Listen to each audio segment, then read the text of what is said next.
안녕하세요. 저는 40대 중반 여자이며 지금 현재 상황 파악을 전혀 하지 못하는 시모 때문에 사연을 신청하게 되었습니다. 제 말을 조금이라도 들으려 했다면 더 큰 문제를 막을 수 있었을 텐데 결국 돌이킬 수 없는 결과와 그리고 그동안 저를 함부로 대했던 행동들이 시모 본인을 늪에 빠뜨려 버리는 결과를 가져오게 만들었습니다. 어느 날부터인가 시모의 건강에 문제가 생겨서 가족 모두가 모인 적이 있었어요. 연세가 있으셔서 그런지 골반에 염증이 생겨서 제대로 걷지를 못하셨어요. 여러 가지 치료를 받으셨지만 날이 갈수록 골반 염증 수치는 계속 높아지고만 있었습니다. 그러다 보니 가족들의 보살핌이 필요하게 되었죠. 그런데 저희 부부와 형님 내외 집안은 일 때문에 워낙 바빠서 시간적 여유가 전혀 없었어요. 먹고 살기 위해 발버둥 치고 있는데 시모까지 살펴드릴 여건이 되지 못했었죠. 그러다 보니 아주버님은 요양원 얘기를 안 꺼낼 수가 없었습니다. 타인의 도움 없이는 골반 통증으로 제대로 걷지도 못하시니 외부의 도움을 안 받을 수가 없었어요. 하지만 시모는 요양원만큼은 절대로 싫다고 고집을 부리더니 갑자기 목소리 높여 화를 냈어요. 자식들 힘들게 키워놨더니 이제는 나를 요양원에 던져 버리겠다는 거냐? 너희들이 어떻게 그럴 수 있어? 엄마가 이 집 놔두고 그런 곳에서 살고 싶겠어? 그럼 어떡해요? 상황이 안 되잖아요. 어머니가 고집 부린다고 해서 해결될 수 있는 문제가 아니에요. 가족들 모두가 일 때문에 엄청 바쁜 거 알면서 요양원에 가지 않겠다는 말이 나와요? 시설 좋은 곳으로 보내드릴 테니 일단 몸이 좋아질 때까지는 거기에 잠깐 계세요. 나중에 건강을 되찾으면 다시 들어오시면 되는 거잖아요. 화장실 한번 가는 것도 힘드실 정도로 안 좋으신데 제때 관리 못 받으면 더 큰 문제가 생길 수도 있다고요. 그러니 제 말 들으시고 요양원으로 들어가세요. 아들이 둘이나 있는데 어머니를 버리겠어요? 자주 뵈러 갈 테니까 너무 걱정하지 마시고요. 제 말 안 들으실 거예요? 고집 부리는 거 소용없다니까요. 요양원에 들어가는 게 죽어도 싫다면 이 집을 저한테 주시던가요. 우리 집은 넓지가 않아서 어머니를 모실 만한 공간이 안 되잖아요. 이 집 저한테 주시면 이 사람 일 그만두게 하고 평생 어머니 모시라고 할게요. 제 조건이 마음에 드시면 수락하시고요. 어차피 지금 방법이 없어요. 어머니가 집을 주시면 저희가 들어와서 살고 그게 싫으면 요양원 직행인 거죠. 선택하세요. 저한테 이 집 주시고 이 사람한테 도움 받으실래요? 아니면 요양원 가실래요? 장남인 제가 어머니를 모시길 원하는 거죠? 당연히 장남인 네가 나를 모셔야지. 요양원이 웬 말이니? 내가 이 집을 너한테 주면 정말 큰 며느리가 일을 그만두고 나를 전적으로 보살펴 줄 수 있는 거니? 아휴, 당연하죠. 저희도 희생한 만큼 어느 정도 보상이 뒤따라야 하지 않겠어요? 어차피 이 집 저희한테 주셔도 상관없잖아요. 그리고 어머님이 항상 그러셨잖아요. 혼자 지내는 거 외로운데 방도 많으니까 같이 살면 좋을 것 같다면서요. 건강도 안 좋으시니까 저희가 모시겠다는 거고 그 대신 이 집 명의는 이 사람한테 옮겨달라는 거예요. 그렇게만 해주시면 저 일 바로 그만두고 평생 어머님 옆에서 보살펴 드릴게요. 나이 먹고 병들면 재산이 많이 있어도 옆에서 함께 있어줄 가족이 없다면 아무 소용이 없대요. 이렇게 서로 어느 정도 상황을 조율해서 같이 지낼 수 있다면 이게 훨씬 더 좋은 방법일 것 같은데 괜찮으시죠? 그래, 그거 좋은 생각인 것 같다. 나도 항상 느끼는 거였지만 그 양반 세상 떠나고 이 집에서 혼자 사는 몇 년간 정말 많이 후회했었거든. 그런데 너희들이 내 옆에서 함께만 해준다면 앞으로 바랄 게 뭐가 있겠니? 그럼 언제 올 수 있는 거니? 이왕 말 나온 거 최대한 빨리 오면 좋을 것 같은데. 엄마, 너무 급하게 결정하시는 거 아니에요? 어떻게 15억짜리 집을 그냥 넘겨주겠다는 말을 하세요? 저는 아예 보이지도 않는 거예요? 이래서 장남은 다르다는 거야. 뭐든 항상 책임감 있게 행동하고 판단 능력이 너랑은 비교 자체가 되지 않잖니? 내가 우리 큰아들한테 15억짜리 집을 주던 내 전 재산을 주던 그게 뭔 상관이냐? 돈은 탐이 나는데 정작 네 어미를 보살펴줄 마음은 없으면서 무슨 말이 그리 많아? 볼일 끝났으면 너희들은 먼저 가거라. 시모는 요양원이 죽어도 가고 싶지 않았는지 아주버님이 모시겠다는 말 한마디에 모든 걸 수락했어요. 15억이나 되는 집 명의를 바로 넘겨주겠다며 상당히 들뜬 모습을 보여주고 있었죠. 남편은 절대로 아주버님한테 넘겨주면 안 된다고 난리를 쳤지만 이미 시모는 마음을 굳혀버린 듯 보였습니다. 점점 목소리가 높아지게 되자 남편은 형님네회를 따로 밖으로 불러 진지하게 대화를 이어나갔어요. 남편은 끝까지 아주버님의 결정을 말리려 했었죠. 형이 무슨 생각하는지 뻔히 알고 있는데 내가 그 꼴을 보고도 집이 넘어가는 걸 순순히 보고만 있을 것 같아? 예전에 형이 저지른 일 때문에 우리 집이 휘청거렸던 거 기억 안 나냐고.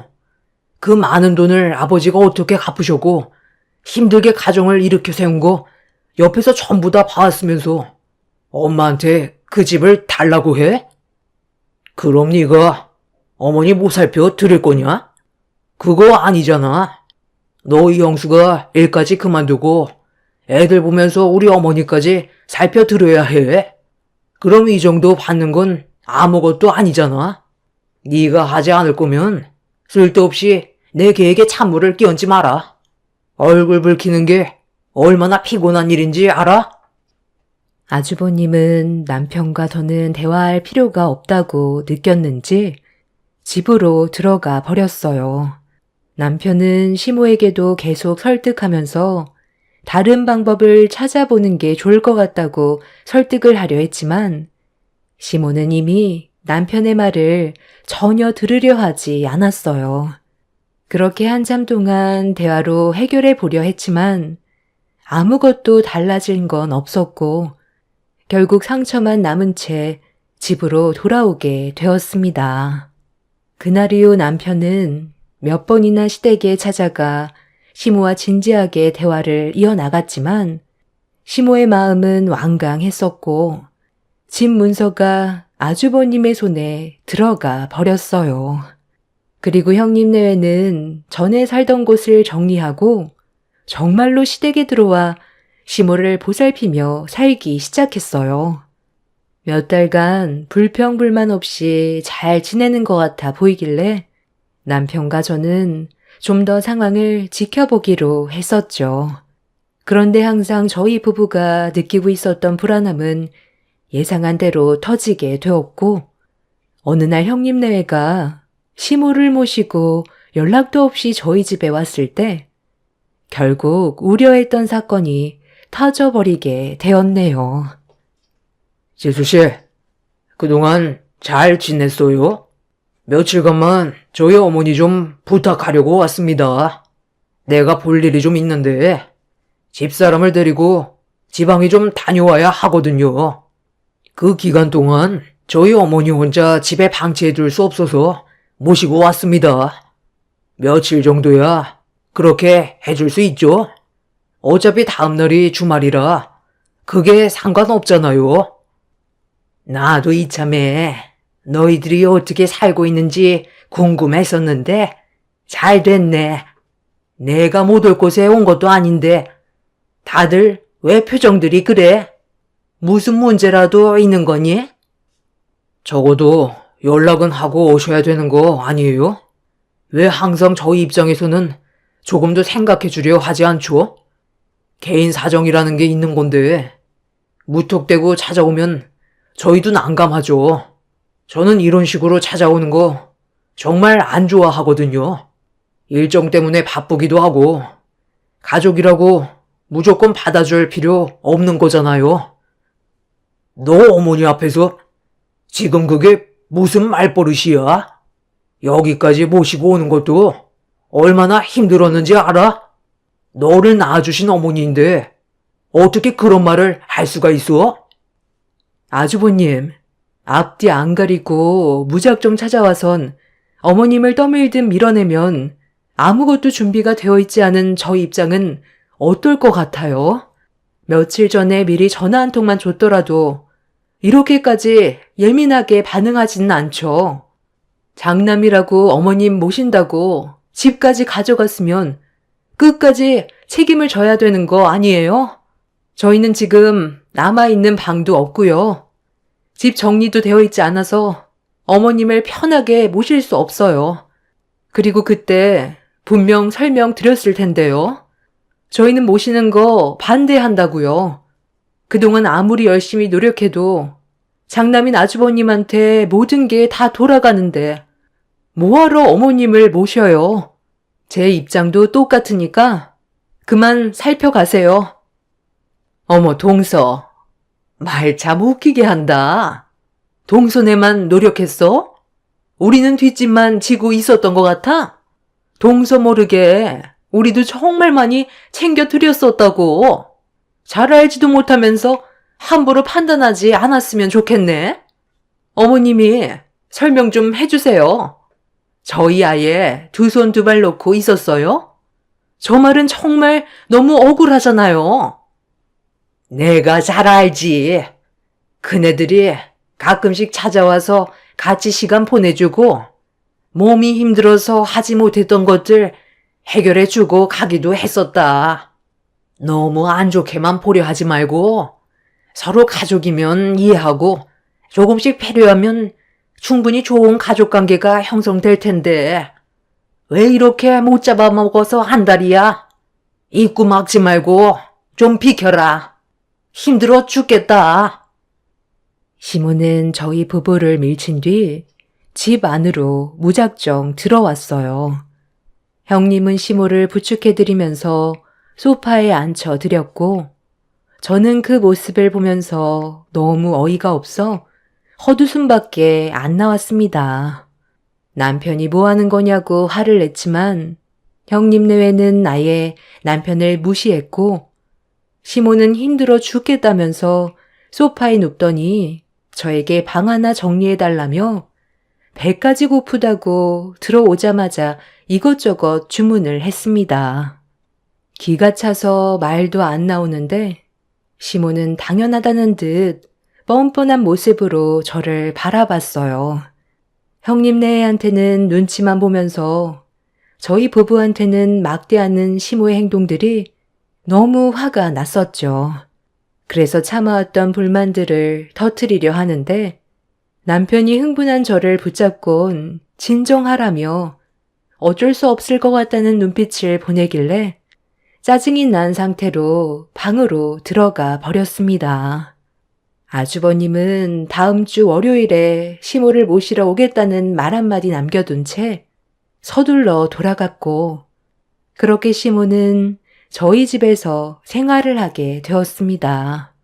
주말 동안 집안 분위기는 정말 말이 아니었지만 그래도 월요일 형님 네가 시모를 모셔가겠다고 했으니 그때까지 안 좋은 감정을 꾹 눌러 참고 있었어요.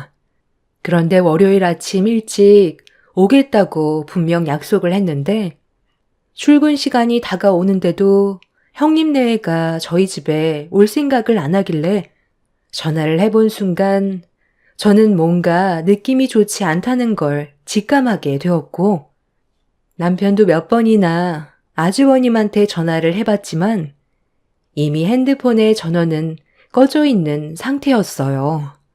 결국 저희 부부는 그날 출근을 하지 못했고 시모를 모시고 시댁으로 가게 되었는데 집으로 들어가기 위해 비밀번호를 눌렀지만 이미 틀린 번호로 바뀌어 있었어요. 시모도 전혀 알지 못하는 상황이라 많이 당황했는지 형님네한테 계속 전화해보라고 했지만 이미 핸드폰은 꺼져 있는 상태라 저희가 할 수 있는 건 아무것도 없었어요. 집안에 있는데도 없는 척 할지도 몰라 계속 초인종을 눌렀는데 갑자기 집 안에서 누군가 짜증을 내는 목소리가 들려왔고 현관문을 박차며 밖으로 나온 사람은 형님이 아닌 처음 보는 여성분이었어요. 아이, 누구신데 왜 남의 집 초인종을 쉬지 않고 누르는 거예요? 경찰에 신고했으면 좋겠어요? 가족 단위로 찾아와서 지금 뭐 하는 짓이에요? 저기, 여기가 그쪽 집이라고요? 여긴 저희 엄마가 계속 살고 계셨던 집이었는데, 뭔가 착각하고 계신 거 아니에요? 잠깐 집 안에 들어가 봐도 될까요? 나 참, 그쪽이야말로 착각하는 것 같은데요. 저희는 이 집을 부동산에서 직접 계약을 하고 정식적인 절차 밟고 이사온 입주민이에요. 그쪽 집안 사정이 어떻든 저는 돈을 지불하고 이 집을 구매한 거라고요. 이삿짐 정리하느라 온몸이 쑤셔서 힘들어 죽겠는데 아침부터 피해주지 말고 그만 가세요. 현관문이 다시 닫히자마자 시모는 형님네의 행동에 너무 큰 충격을 받았는지 그 자리에서 주저앉았고 넋이 나간 얼굴로 현관문만 멍하니 바라보고 있었습니다. 형님네가 시모를 저희 집에 잠깐 맡겼던 건 시모가 아주버님한테 넘긴 그 집이 이미 처분이 끝난 상태였고 주말에 이사를 오기 때문에 집을 비워야 해서 주말이 되기 전날 시모를 저희 집에 모시고 온 거였어요. 아주버님의 계획에 제대로 뒤통수를 맞게 되자 남편도 어떻게 해야 할지 몰라 혼란스러워하는 것 같았습니다. 결국 그날 다시 집으로 돌아온 뒤에 경찰의 도움을 받긴 했지만 이미 법적 서류상 시모의 집은 아주버님 명의로 되어 있는 거기 때문에 문제될 건 없을 것 같다며 변호사에게 문의해보길 권했어요. 일이 상당히 복잡하게 흘러가게 되자 남편은 결국 참아왔던 분노를 터뜨리게 되었고 시모에게 동네가 떠나갈 정도로 소리를 질렀어요. 그러니까 왜 엄마 혼자 모든 일을 결정해서 이 사단을 만들어요? 제가 형한테 집을 넘기는 것 자체가 위험하다고 몇 번이나 말씀드렸잖아요. 이럴 거라는 거 조금도 예상하지 못했어요? 아니잖아요. 그동안 형이 어떤 사람인지 겪어왔으면 조심할 필요가 있는데 요양원 거기 안 들어가겠다고 고집 부리다가 결국 이게 뭐예요? 저희는 일부러 땡전 한 푼 안 받았는데 왜 제가 엄마를 모셔야 하냐고요. 그동안 뒤에서 힘들게 챙겨드리고 이 사람이 집안일까지 다 했었는데도 고맙다는 말 한마디 해준 적 있었어요? 형은 손가락 하나 까딱하지 않고 형수님은 말로만 했지. 실질적인 거 해준 게 뭐가 있는데요. 장남이라고 저희와 차별하더니 결국 형은 엄마를 버리고 15억만 챙긴 뒤 사라져 버렸네요. 그거 전 재산이라고 하지 않았어요? 지금 남아있는 돈 얼마나 있어요? 남아있는 돈까지 저번에 다 줘버렸다. 급하게 필요하다고 다녀오는 대로 다시 돌려주겠다고 하길래 조금의 의심도 하지 않고 통장에 있는 돈까지 전부 다 탈탈 털어서 큰아들한테 줬거든. 자식이 부모를 배신할 거라고 누가 상상이나 했겠니? 일단 경찰에 신고는 했으니 연락이 올 때까지 기다려보자. 요양원 들어가세요. 어머님 때문에 저희 삶에 지장이 생기는 거 저는 원치 않아요. 그냥 요양원에 들어가서 더 이상 피해 주지 마시고 도움 받으세요. 요양원에 들어가는 건 절대 싫다. 그런 시설에 들어가면 그 사람한테 눈치 보이고 잘 따르지 않으면 해코지 한다는데 내가 자식이 없는 것도 아니고 거길 왜 들어가야 하는데? 나는 이 집에 끝까지 붙어 있을 거니까 너희들이 날 책임져라. 너도 내 아들 데리고 갔으면 이 정도는 감수해야 되는 거 아니니? 시모는 요양원에 절대 들어가고 싶지 않다며 저희 부부 앞에서 더 크게 목소리를 높였고 남편은 그런 시모의 행동들에 많이 답답했는지 방으로 들어가 버렸어요. 저도 남편의 뒤를 따라 들어가려 하자 시모는 저를 불러 세우더니 계속 배가 고프다며 밥상 좀 차려달라고 보챘습니다. 남편과 제 속이 뒤집어진 건 알면서도 시모는 배고픈 게 우선이었는지 밥 달라고 짜증을 내길래 그런 목소리조차 듣고 싶지 않아 대충 차려드린 뒤 방으로 들어왔습니다. 남편은 한숨을 쉬면서 아주버님한테 반복해서 전화를 했지만 핸드폰 전원은 계속 꺼져 있었고 해결할 수 있는 게 아무것도 없으니 답답할 뿐이었죠. 그렇게 시모는 장남에게 전 재산 15억 집을 뺏기고 아무것도 남아있지 않은 맨몸으로 저희 집에서 신세를 지게 되었고 안 좋은 감정 상태로 지내다 보니 서로가 주고받게 되는 말들 또한 부드럽지는 않았어요.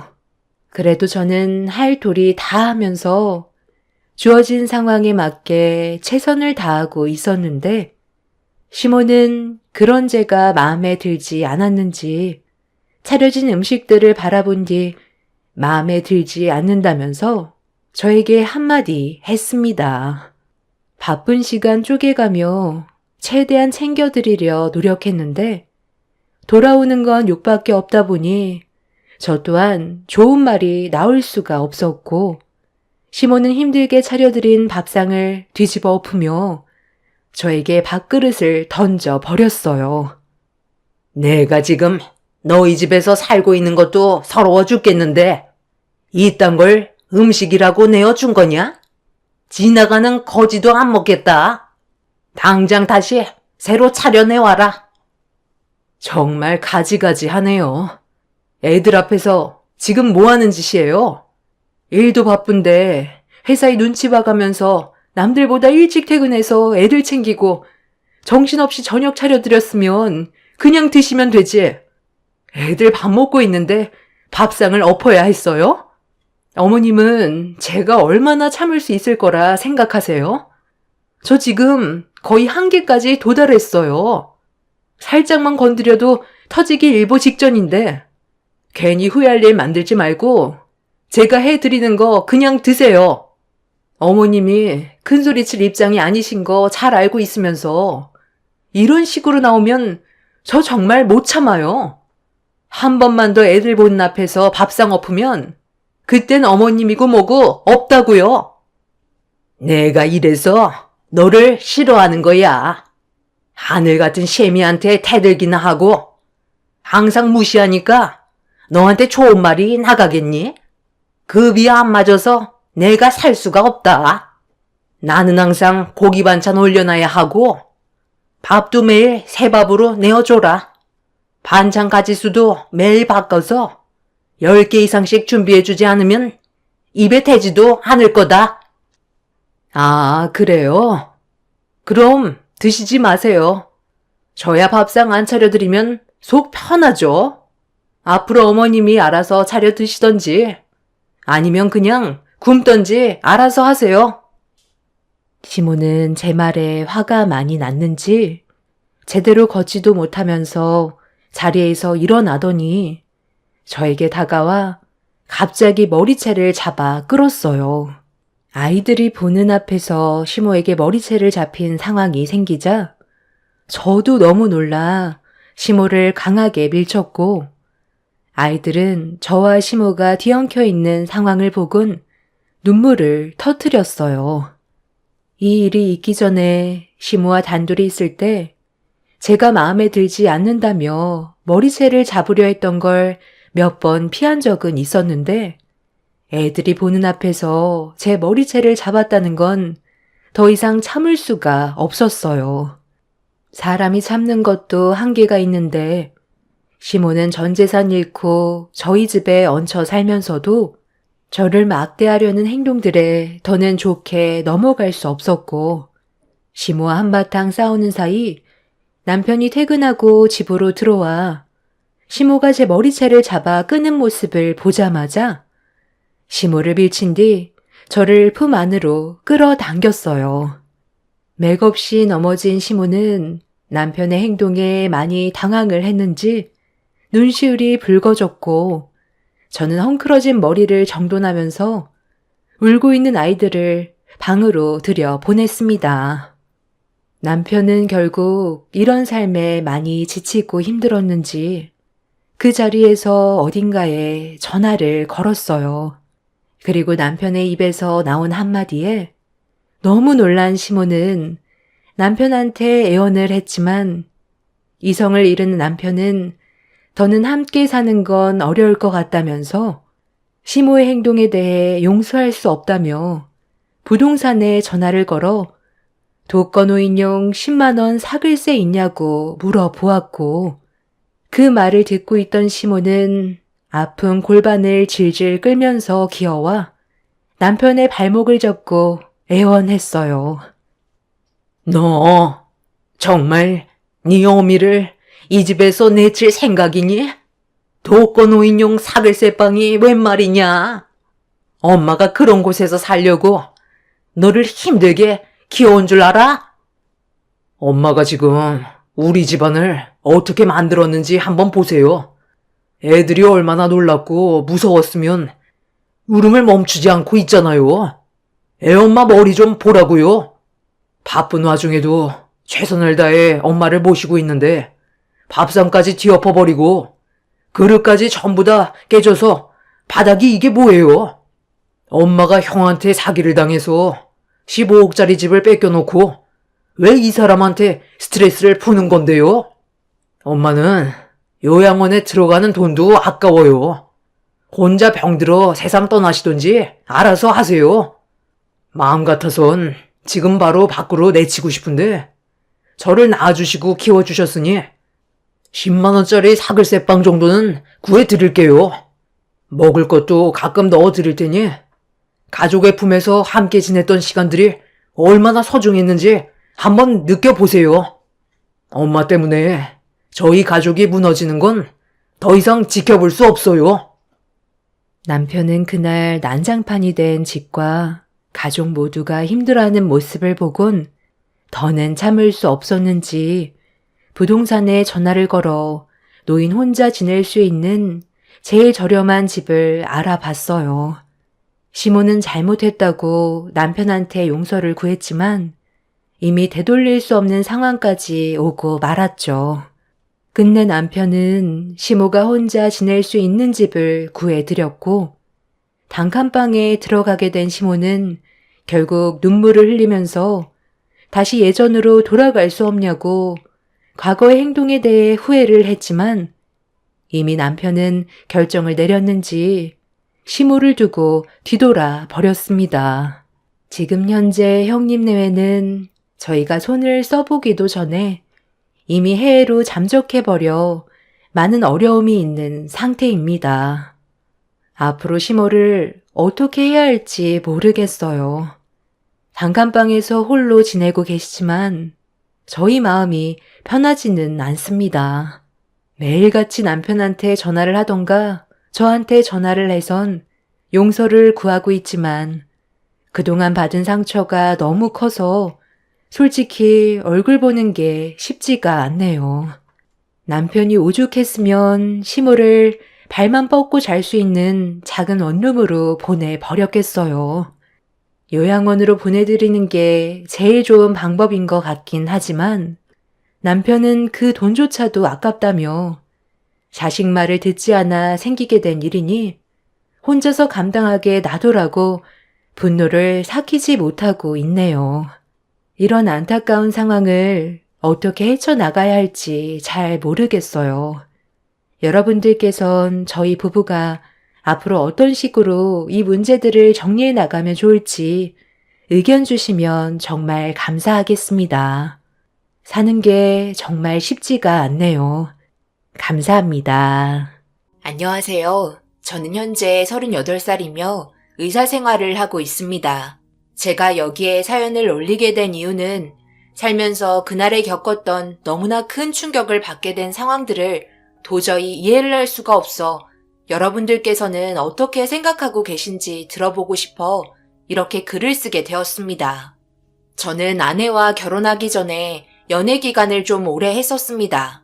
고등학교 때부터 만나왔기 때문에 남들에 비해 그 기간이 상당했죠. 양가 집안의 차이는 비슷했어요. 아무래도 학생 때부터 거의 모든 시간을 같이 보내다 보니 성인이 되었을 때 결혼을 당연하게 생각하고 있었습니다.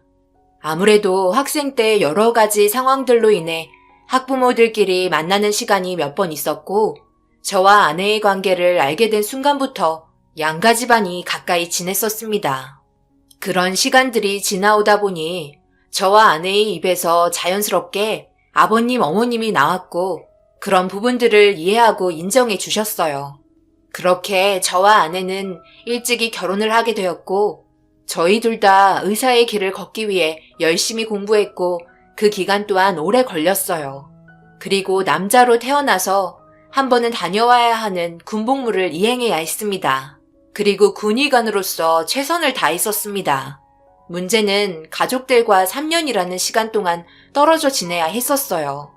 그리고 그 기간 동안 좀 더 많은 경험을 하고 싶어 해외 파견을 신청하였고 3년이라는 기간 동안 해외에서 군의관으로서 군 복무를 해야만 했었습니다.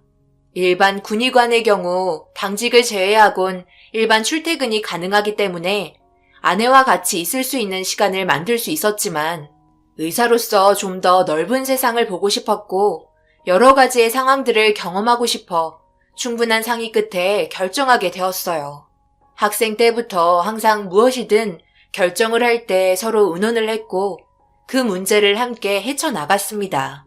그리고 해외 파견 문제도 같았어요.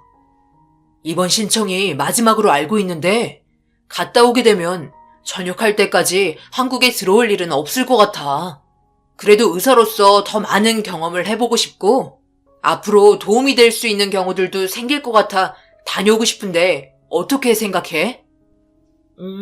그런 기회가 주어진다면 다녀오는 것도 나쁘지 않지. 당신이 위험에 처해지지만 않는다면 나는 다녀오라고 하고 싶어. 하지만 위험한 상황에 노출이 된다면 반대할 거야. 그렇게까지 하지 않아도 국내에서도 많은 경험을 쌓을 수가 있다고. 아내는 해외 파견 근무를 말리지는 않았지만 위험한 상황에 처해질까봐 그런 부분들을 걱정하고 있었어요. 하지만 건물 내에서만 시간을 보내는 거라 제가 위험한 상황에 노출이 될 이유는 없었어요. 그래서 침착하게 설명을 했고 해외 파견 근무를 하게 되었습니다. 떨어져 지내는 게 상당한 고통이었어요. 해외에서의 생활은 너무 힘이 들었습니다. 시차 적응을 해야 했지만 더 큰 문제는 아무래도 음식이었어요. 거의 대부분이 외국 음식이라서 느끼한 것들 위주였고 식욕을 많이 떨어뜨렸죠. 그리고 전화통화조차 힘들었습니다. 제가 잘 시간은 아내가 활동하는 시간이었지만 아내가 잘 시간은 제가 근무를 해야만 하는 시간이었어요. 이런 부분들이 시간이 지나면 지날수록 정신적으로 꽤 많이 힘들어지게 되었고 다시 예전처럼 돌아가고 싶다는 생각도 했었어요.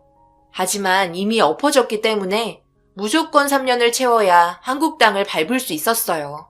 그래도 가끔 통화를 할 수 있는 시간이 되면 서로 어떻게 살고 있는지 물어봤고 힘들었던 군복무는 아내의 따뜻한 말들에 의해 보상을 받을 수 있었습니다. 그런데 시간이 지나면 지날수록 전화 연결은 어려워졌고 어머니한테 전화를 걸어 통화를 하게 되었을 때 아내의 안부를 물어보며 잘 지내고 있는지 여쭤봤어요. 어머니, 잘 지내고 계시죠?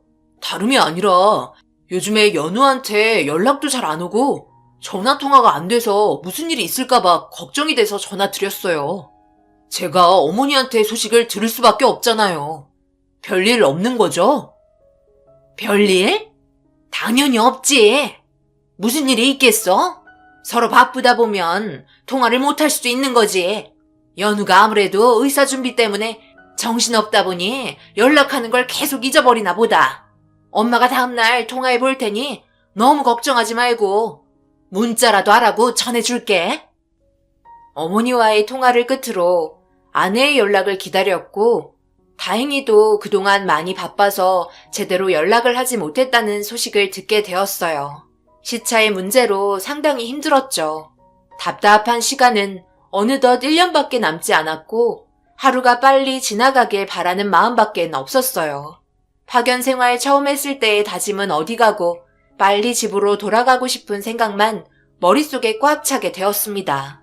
저도 한 가장의 남편으로서 아내가 보고 싶고 가족이 보고 싶어서 그 마음은 전역하는 시간이 가까워질수록 조급해지기 시작했어요. 그리고 50일 정도 지났을 때 아내와 통화를 할 수 있는 시간이 있었습니다. 이제 정말 얼마 남지 않았네. 2달도 안 되는 시간이야. 조금만 힘내고 집에 가면 우리 행복하게 살자. 앞으로 좋은 일만 있을 거야. 그래. 그렇지. 이제 2달도 안 남았네. 벌써 시간이 그렇게 흘러버렸나? 내가 지금 너무 바빠서 그러니까 나중에 통화할까? 뭐야? 지금 막 통화했는데 조금의 시간도 안 되는 거야? 나 잠도 안 자고 당신이랑 통화하려고 겨우 버티고 있었는데 정말 너무하네. 요즘 연락도 안 되고 문자 보내도 답장도 잘 안 하잖아. 벌써 사랑이 식은 거야? 아니면 나한테 말 못할 문제 있어? 그런데 거기 어디야? 왜 이리 시끄러워? 애들 목소리도 들리고 병원이야? 아유, 왜 이렇게 말을 안 해? 답답하게. 그 순간 갑자기 누군가 아내 옆에 앉은 듯 남자의 목소리가 들렸고 누구냐며 아내에게 다정한 목소리로 물어보았습니다. 아무것도 아니라는 말과 함께 전화는 끊기게 되면서 다시 전화를 걸어봤지만 받지 않았어요. 그날 상당히 기분이 찝찝했고 이런 문제를 어머니한테 물어보며 별일 없는 거냐고 확인까지 받을 수 있었으나 무언가 느낌이 별로 좋지 않다는 걸 지울 수 없었어요. 아내의 행동이 점점 달라졌고 저에 대한 감정이 무뚝뚝해졌다는 걸 확실하게 느낄 수 있었거든요. 함께 알고 지낸 세월이 몇 년인데 목소리만 들어도 그 사람에 대한 감정을 바로 알 수 있기 때문에 아내에게 분명 문제가 있다는 걸 바로 알아차렸습니다. 그런 의문을 남겨둔 채 전역을 해야 한다는 게 참 불편했어요. 저와 떨어져 지낸 지 3년이라는 시간의 공백이 삶을 완전하게 바꿔줄 수 있는 충분한 시간이라 막상 전역 날짜가 코앞일 때 들뜨고 기쁜 마음보다 불안과 제가 생각하는 상상의 전개가 펼쳐지지 않길 바라고 있었습니다. 그러나 전역 후 저녁 늦게 한국으로 귀국해 아내에게 전화를 했지만 받지 않았고 할 수 없이 집으로 도착했는데 차마 현관문을 열지 못하겠더라고요. 느낌이 너무 좋지 않았거든요. 하지만 제가 생각하는 모든 것들이 그냥 오해일 거라고 생각하며 현관문 비밀번호를 눌렀고 불 꺼진 거실에 들어와 불을 켰는데 집에 안 들어온 지 꽤 된 것 같았어요. 방 안에 냉기가 있더라고요. 아내를 불러봤지만 당연히 없었습니다. 오래간만에 맡아본 집 냄새는 달라지지 않았어요. 그래도 집으로 돌아왔다는 걸 실감할 수 있었고 앞으로 아내와 열심히 살아야겠다 생각하며 어머니께 전화했는데 이건 제가 전역하는 날짜도 모두 알고 있으면서 아무도 전화를 받지 않았습니다. 장인어른 장모님도 받지 않으셨고 아버지 또한 받지 않았어요. 정말 환장할 노릇이었습니다. 도대체 왜 아무도 연락이 안 되는지 이해할 수가 없었어요. 그렇게 답답한 마음을 가지고 거실에 멍하니 앉았는데 달력에 동그라미로 빨갛게 표시를 해놓은 흔적이 있더라고요. 그래서 가까이 다가가 확인을 해보니 달력에 표시해둔 건 초음파 검사하는 날이라고 적혀 있었고 달력의 날짜는 6개월이나 지난 달력이었습니다. 그때 알았죠. 6개월 이후에는 한 번도 신혼집에 들어온 적이 없었고 저한테 말하지 못한 문제가 생겼다는 것을요. 화가 머리끝까지 올라와 무작정 장인어른 집으로 찾아갔어요. 그런데 초인종을 눌러 나온 사람은 제가 알지 못하는 사람이었고 장인어른은 다른 곳으로 이사를 하게 된 것 같았습니다. 결국 아무런 단서도 찾지 못하고 너무 늦은 시간이라 일단 부모님 집으로 향했는데 초인종을 눌러도 아무도 대답이 없길래 우편함의 고지서를 살펴보니 어머니도 이사를 가셨는지 고지서에는 다른 사람의 이름이 적혀 있었습니다. 아무도 연락을 받지 않고 찾을 수가 없으니 전역한 날 완전 정신이 나가버렸어요. 신혼집으로 마련해둔 건 제 명의로 되어 있었기 때문에 건들지 못했던 건지 3년 만에 돌아왔는데 아무것도 할 수 없어 집에서 멍하니 서 있다는 게 너무 짜증이 올라왔습니다. 그렇게 뜬 눈으로 밤이 지나갔고 동이 트자 아침 일찍 집 밖으로 나갔습니다. 그리고 아내와 양가 집안의 행적을 알아보기 시작했으나 아무것도 찾지 못하고 집으로 돌아와야만 했어요. 이런 경우가 처음이라 당황도 많이 했지만 힘도 빠진 상태라 현관문도 겨우 열었는데 그 순간 빛이 새어나왔고 나갈 때 불은 안 끄고 나간 줄 알고 신발을 벗으려 하는 순간 아내의 신발이 보였고 고개를 들어 눈이 거실로 향하자 저에게 등을 보인 아내의 모습을 발견할 수 있었습니다. 저는 급하게 아내의 이름을 부르며 거실로 달려갔고 앞모습을 보여주지 않던 아내의 얼굴을 확인하기 위해 앞을 보며 다가간 순간 저는 경악을 하고 말았습니다. 아내의 배가 불룩해 있었고 임신을 하게 된 모습을 확인할 수 있었네요. 믿을 수 없어 뒷걸음질 쳤고 고개를 떨구기만 하던 아내는 천천히 저를 바라보며 무표정한 얼굴을 하고 있었어요. 뭐야? 이게 어떻게 된 거야? 당신이 왜 임신을 한 건데? 지금 내 눈으로 본 이 상황 도대체 뭐냐고? 미안해. 그럴 일이 있었어. 당신이 군복무를 하고 있는 동안 정말 많은 변화가 있었고 당신도 거기에 대해 받아들여야 해. 뭐? 지금 이 상황을 나보고 받아들이라고? 지금 그걸 말이라고 해? 뭐가 어떻게 된 건지 제대로 말하라고. 바람 피운 거야? 아니면 당한 거야? 왜 아무도 내 전화를 받지 않는 건데? 나한테 잘못을 했으니까 모두들 숨기고 있는 거 아니야? 이혼해. 당신이랑 나는 이혼해야 돼. 그리고 나는 더 이상 당신을 사랑하지 않아. 내 말은 진심이야. 그동안 많은 변화가 있었다고 했지? 지금 현재 나는 이사했고 나는 다른 사람과 함께 살고 있어.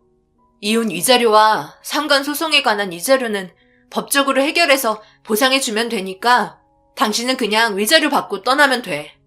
더 이상 나와는 상관없는 남남이 되는 거라고. 어머님이 한 행동들로 인해 우리의 삶은 완전히 바뀌게 된 거니까 어머님 탓했으면 좋겠어. 모든 게 전적으로 어머님 잘못이야. 나는 내 인생도 끝이 났다고. 돈이 없으니까 정말 죽겠더라. 하루아침에 바닥에 주저앉게 되니까 내 앞날이 캄캄해졌고 모두가 오열을 하며 땅을 치는데 내가 거기에서 선택해야 할 게 뭐겠니? 당장 살아야 하지 않겠어? 그리고 당신은 해외에서 군복무하고 있는데 이런 상황을 설명해봤자 어차피 아무런 도움도 안 되는 거잖아. 그래서 아무 말하지 않았어. 그동안 함께했던 내 마지막 배려인 거고 앞으로 새로운 삶을 살길 바래. 내가 한 결정이 이기적이라고 생각할 수 있겠지만 당신이 알지 못했던 그동안 우리 가족의 삶을 알게 된다면 함부로 나한테 뭐라고 할 수 없을 거야. 그리고 테이블에 시부모님 주소 적힌 메모 올려놨으니까 가서 나머지 얘기는 어머님한테 듣도록 해. 난 더 이상 설명할 이유 없을 것 같아. 나중에 법정에서 만나도록 하자. 아내의 말을 도저히 알아들을 수 없었던 저는 머릿속의 정리가 필요했어요. 믿을 수 없는 아내의 배부른 만삭의 모습을 봤는데 거기에 더해 자신이 내린 행동들이 어머님으로 인해 어쩔 수 없이 선택을 했다는 게 더 큰 충격이었습니다. 아내는 더 이상 얘기하기 싫었는지 누군가에게 전화했고 수화기에서 들린 목소리는 남자였습니다. 그런데 그 목소리가 예전에 군복무할 때 잠깐 들었던 목소리였어요. 아내는 자리에서 일어나 현관으로 나서려고 했고 조금 더 대화가 필요하다고 말하니 아내는 제 팔을 뿌리치고 더 이상 할 말이 없다며 하고 싶은 말이 있으면 나중에 자기 남편한테 양해를 구하고 만나자고 현관문을 열었습니다. 그러자 아내를 기다리고 있었는지 전화를 받고 올라온 남자와 눈이 마주치게 되었고 그 순간 엄청난 충격에 그 남자의 멱살을 잡고 말았습니다. 저를 보며 비웃는 듯한 표정으로 뭐 하는 거냐고 밀쳐서 넘어뜨린 사람은 다름 아닌 어렸을 때부터 둘도 없는 친구였고 항상 아내와 제 사이에서 같이 다녔던 셋 중에 재산이 제일 많은 친구놈이었어요. 엄청난 배신감에 너무 화가 나 다시 일어나 달려가 멱살을 잡자 이런 문제 또한 법정에서 저에게 불리하게 적용이 될 거라며 저를 뿌리치고 아내를 데려갔습니다. 너무나 큰 충격에 더 이상 따라갈 정신이 안 되었고 뒷골이 너무 당겨 그 자리에서 주저앉고 말았어요. 한평생 진정한 친구라고 생각했었던 놈이 제 아내를 데리고 살 거라곤 전혀 생각하지 못했었고 거기에 더해 임신까지 시켰다는 게 도저히 믿기 힘들었습니다. 그리고 모든 걸 알 수 있었어요. 친구놈이 과거에 제 아내에게 했던 행동들이 저와 친해서 잘해줬던 게 아니라 그게 관심이었고 사랑을 하고 있었다는 걸 눈치채게 되었습니다. 당연히 친구가 그럴 거라고 생각을 하지 못했었기 때문에 신경 쓰지 못한 저도 문제가 있지만 결혼까지 한 상태에서 제 아내를 임신시키고 데려갔다는 건 정말 너무나 큰 충격이었네요. 재력이 되는 사람은 남의 가정을 이런 식으로 함부로 깨버리는 게 맞는 건지 너무 화가 났습니다. 그냥 이혼 위자료에 상간남에 대한 소송을 걸어 돈을 받으면 뭐하나요? 친구놈은 그런 돈들조차 쪼가리밖에 안 될 정도의 작은 돈인데요. 아무래도 이 사건의 실마리는 어머니한테 있는 것 같아 테이블에 있던 주소가 적힌 종이를 가지고 급하게 차에 올라가 어머니가 계신 곳으로 향했습니다. 서울에 사시던 분이 땅끝 마을에서 사는 게 이해되지 않았어요. 한참을 달리면서 머릿속에서는 별의별 생각이 다 들었고 다시 과거로 돌아가길 간절히 바라고 있었습니다. 하지만 돌이킬 수 없는 현실에 어머니 집을 가는 도중에도 몇 번이나 눈물을 흘렸어요. 그렇게 몇 시간을 달려 겨우 부모님이 계신 집에 도착을 했는데 전혀 생각하지 못한 집이었습니다. 망치로 때리면 부서질 것 같은 낡고 허름한 집이었고 대문이 열려있길래 조심스럽게 들어가 어머니를 부르자 그 순간 방에서 불이 켜지면서 어머니가 저를 보며 급하게 달려 나왔습니다. 눈물을 흘리며 제 팔을 잡더니 계속해서 미안하다는 말밖엔 안 하더라고요. 왜 전화를 안 받았냐고 물어보니 핸드폰을 켜면 위치가 발각이 될까봐 두려워 켜지 못하고 있었다며 불안에 떨고 계셨어요. 그리고 문틈에서 저를 바라보고 계신 아버지는 누워 계셨습니다. 그동안의 충격적인 상황 때문에 몸에 문제가 생긴 듯 보였어요. 어머니, 도대체 이게 무슨 일이에요? 방금 연우 만나고 왔어요. 제가 두 눈으로 볼 수 없는 모습을 보고 말았다고요. 모든 건 어머니가 알고 계시다며 연우가 전혀 말을 해주려 하지 않아서 지금 이렇게 급하게 찾아왔어요. 도대체 이게 무슨 일이에요? 미안하구나. 나는 그저 모두가 잘 살길 바라는 마음에 했던 행동인데 일이 이렇게 커지게 될 거라곤 전혀 생각하지 못했어. 네가 군대를 간 시점에 신도시 개발하는 지역이 있었는데 그곳에 사람들이 많이 몰리게 되었고 관심이 생겨 주변을 돌아보며 투자할 만한 가치가 있는지 확인해보니 정말 괜찮은 곳이더라고. 그래서 부동산에 들어가 여러 가지 정보를 얻고 있는데 부동산에서 가지고 있는 건물이 상당히 많더라고. 그런데 현재 사람들이 많이 몰린 이유가 주변 시세보다 전세가 10% 저렴하고 거기에다 전대차까지 가능하다고 하니까 혹하게 되었어. 내가 싸게 전세로 들여와 월세를 내서 수익을 받을 수 있으니 얼마나 좋은 기회야. 그래서 내가 먼저 너희 아버지랑 상의한 다음 투자하기로 결정을 받지. 우리가 건물 몇 개를 살려고 준비하는 도중에도 벌써 많은 사람들이 계약하기에 바빴어. 이만큼 좋은 기회도 없을 것 같아 안사돈에게 자세하게 설명을 해줬고, 직접 현장에 오셔서 확인해 보더니 부동산에서 해주는 설명을 듣곤 수익 구조가 상당히 괜찮은 것 같아 사돈과 우리가 가진 금액 전부를 10%나 싸게 전세를 여러 군데 구했고, 그 건물에 우리가 계약하고 바로 완공이 돼서 신축이라 사람들이 많이 몰려와서 구경을 하더라고. 하자도 하나 없이 깔끔하니 계약하겠다는 사람들이 한두 명이 아니었지. 그래서 부동산에서 서류를 다음날까지 준비해주겠다고 바쁘게 움직였고, 사돈과 우리가 가진 건물이 동네에 몇 채가 있었어. 그런데 다음날 아침 일찍 부동산에 찾아갔는데 문이 닫혀 있길래 전화를 했는데 받지 않았고, 기다려도 오지 않길래 뭔가 이상한 것 같아 우리가 전세로 구해둔 건물에 가봤는데 알지 못하는 사람들이 이사를 하고 있더라고. 뭐 하는 거냐고 당황하는 내 앞에 나타난 사람은 다름 아닌 진짜 건물 주인이었고, 나와 거래한 부동산을 전혀 알지 못했어. 그때 알았지. 유령 부동산에 사기를 당했다는 걸. 사돈과 우리가 가지고 있던 금액의 거의 전부를 투자했기 때문에 결국 가정이 위태로웠고, 사기를 당한 충격 때문에 너희 아버지는 혈압 때문에 쓰러져서 저렇게 누워있다. 나도 이렇게 될지 몰랐어. 미안하다 정말. 이 말을 듣고 있는데 다리에 힘이 풀려 너무 힘들었어요. 양가 집안 신중하지 못한 결정이 화를 불러일으키게 된 거였죠.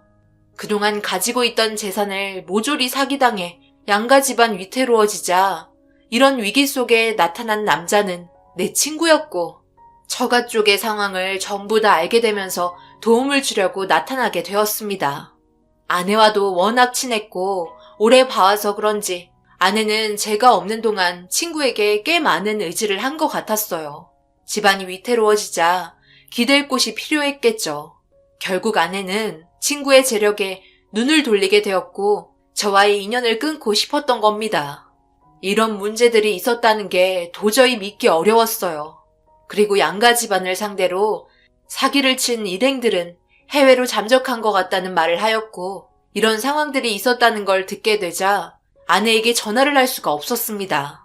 친구는 위기를 기회로 만들어 사랑하는 제 아내를 뺏어갔다는 걸 전부 이해할 수 있었어요. 결국 이 문제를 해결하기 위해 경찰에서도 노력하고 있다며 어머니는 저에 대한 마지막 희망을 놓지 않고 있었어요. 조금만 더 침착했더라면, 더 신중하게 알아보고 결정했더라면 이런 상황이 생기지 않았을 텐데, 어머니의 생각 없는 행동이 돌이킬 수 없게 만들어 원망을 하게 되었고 곧 쓰러질 것 같은 집을 뒤엎었습니다. 그동안 억누르고 쌓아왔던 분노가 터지게 되면서 집은 아수라장이 되었어요. 저는 어떻게든 사기친 사람들을 잡아야만 했어요. 하지만 아무런 흔적도 찾을 수가 없었습니다. 경찰도 해결 못하는 걸 제가 해결할 수 있겠어요? 어머니와도 인연을 끊겠다며 서울로 다시 올라와 매일 술에 취해 있었고, 집안 곳곳에 남아있는 아내의 흔적을 하나하나 정리하며 그동안 함께했던 모든 것들을 정리해 나갔습니다. 아내와는 이혼을 하고 친구놈에게도 소송을 걸었어요. 이렇게라도 안 하면 제가 정상적으로 살아가기 힘들 것 같아 어떻게든 복수해주고 싶었지만 제가 할 수 있는 전부였어요. 그리고 아내와는 법적으로 완전한 남남이 되었죠. 하지만 핸드폰에 있던 아내의 전화번호를 지우는 게 정말 힘들더라고요. 제가 그동안 어려운 결정을 하며 버텨온 건 아무것도 아니었어요. 아내의 핸드폰 번호를 지우는 순간 내 삶에 연결되어 있는 모든 것들이 끊어질 것만 같은 느낌이었습니다. 그토록 보고 싶었던 아내를 두 번 다시 볼 수 없으니 너무 가슴이 아프더라고요. 남의 자식을 임신했는데 제가 뭘 할 수 있겠어요. 사랑하는 사람에 대한 그리움은 그 사람이 떠났을 때 너무나 크게 다가왔고, 슬픔에 젖어 아내의 메신저 프로필 사진을 보고 있는데 출산을 했는지 아이를 안고 친구 부모님과 함께 사진을 찍었더라고요. 얼굴 표정이 행복해 보였습니다. 이제는 남의 가정이 된 아내의 얼굴을 마지막으로 보고 삭제를 하려고 하는 순간 사진 속에 무언가 이상한 점을 발견하게 되었어요. 사진을 확대해 자세하게 쳐다보니 그 안에는 친구와 아내의 부모님이 함께 있었습니다. 그런데 그 사이에 처음 본 여자가 있었고 충격적이게도 손에 들고 있던 파일이 유령부동산에 쓰였던 간판에 있던 이름이 적혀 있었습니다. 희미하게 보여서 정확하게 맞는지 확신할 순 없었지만 확대해서 먼저 보이는 글자의 색이나 모양을 봤을 때 비슷한 부분이 너무 많았어요. 그래서 장모님이 받았던 물건인가 생각해봤지만 왠지 모를 찝찝함은 쉽게 사라지지 않았습니다. 저는 결국 친구의 뒤를 조사해볼 필요가 있을 것 같아 제가 가진 집을 처분하고 가지고 있는 돈을 최대한 활용해 심부름센터를 고용했어요. 모든 일거수일투족 전부를 보고받기 위해 정말 많은 돈을 썼어요. 한동안 별다른 소식이 없어 제가 잘못 생각하고 있는 것 같아 포기를 하려던 찰나 엄청난 사진 한 장이 제 핸드폰으로 전송이 되었고 무언가를 꾸미는 듯한 현장이었습니다. 의심될 만한 사진을 가지고 다시 어머니 집으로 향했고 가지고 온 사진을 보여주니 어머니는 경악을 하셨어요.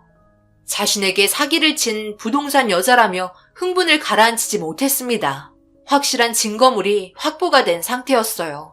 그리고 아니나 다를까 다른 지역에도 어머니가 당했던 수법으로 똑같이 계획을 하고 있었고 이런 상황들이 확실시된 상태라 곧바로 경찰에게 신고를 해서 현장을 덮쳤습니다. 새로 개발되는 도시들만 골라서 남의 돈을 전부 가로채려고 사기를 쳤던 부동산의 여자를 잡게 되니 줄줄이 사탕처럼 다른 문제될 만한 사건들까지 전부 올라왔고 그 모든 사건의 총책임자는 제 친구였습니다. 결국 친구는 현장에서 체포가 되었고 그때 아내와 얼굴을 마주하게 되었어요. 친구의 사기로 인해 급하게 달려온 장모님과 장인어른이 이 사실을 알고 경악했고 아내는 믿을 수 없다는 표정으로 자기 남편을 보고 있었습니다.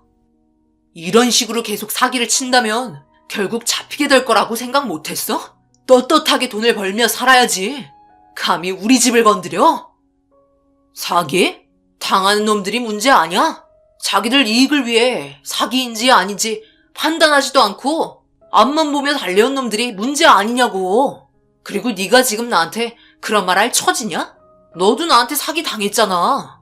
결국 자기 아내 간수도 못하고 뺏겨서 지금은 내 아내가 되었고 아기까지 낳았으니 더 이상 돌이킬 수 없는 거 아니야? 쟤도 막상 내 여자가 되니 별거 없더라고. 너랑 만나고 있을 때는 그렇게 뺏고 싶었는데 내 마음을 무시하더니 막상 자기 집이 망하고 돈 한 푼 없이 주저앉으니까 내 관심을 사랑으로 받아들이더라.